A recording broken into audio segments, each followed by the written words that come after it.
If the Trello app isn't opening, it might freeze, fail to launch, or just do nothing when you click it. Yeah, this usually happens because of corrupted files, background process issues, or outdated software.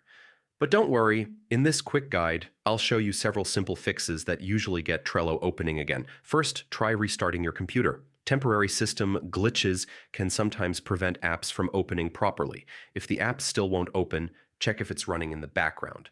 Open Task Manager and end any Trello processes that might be stuck. Another common fix is clearing the app cache. Corrupted cache files can stop Trello from launching properly. Running an outdated version of Trello can also cause startup issues.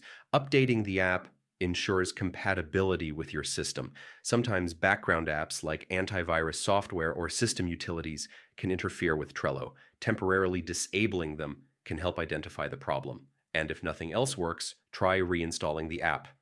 A clean installation often fixes corrupted files or missing components.